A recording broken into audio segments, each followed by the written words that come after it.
RSS പ്രവർത്തകരെ ബോംബെറിഞ്ഞ കേസിൽ 10 CPM പ്രവർത്തകർക്ക് 25 വർഷം തടവും പിഴയും ശിക്ഷ വിധിച്ചു.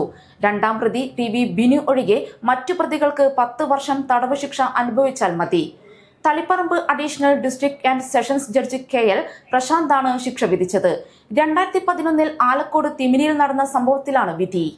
കണ്ണൂർ ആലക്കോട് തിമിരിയിൽ RSS BJP പ്രവർത്തകരെ ബോംബെറിഞ്ഞതായിരുന്നു കേസ്. പഞ്ചായത്ത് അംഗമടക്കം 10 CPM പ്രവർത്തകർക്കാണ് 25 വർഷം തടവ് വിധിച്ചത്. 2011 നവംബർ 27-നായിരുന്നു സംഭവം.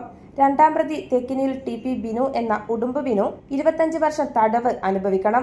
9 പേർ ശിക്ഷ ഒരുമിച്ച് അനുഭവിച്ചാൽ മതിയെന്നതിനാൽ 10 വർഷം തടവ് അനുഭവിച്ചാൽ മതിയാകും. Thimiri എളയാട് Memana MK Pradeep Kumar, Koothambalam പനയന്തട്ടയപ്പുരയിൽ PP Sathyan, CPM panchayat അംഗമായ എളയാട് പുല്ലായിക്കൊടി വീട്ടിൽ PP ബാബുരാജ്, അടുക്കം ഇടത്തിലെ വീട്ടിൽ EP വിനോദ് കുമാർ, എളയാട് പാലേരി വിജയൻ, എളയാട് കരിപ്പാൽ പടിഞ്ഞാറെ വീട്ടിൽ KP സുരേഷ്, ചെറുപുഴ തെക്കേവയൽ ടോബി, എളയാട് കോറോത്ത് വളപ്പിൽ ജനാർദ്ദനൻ, കാരയാട്ട് മാൻവെട്ടും കുന്നേൽ ശിവപ്രകാശ് എന്നിവർക്കാണ് ശിക്ഷ.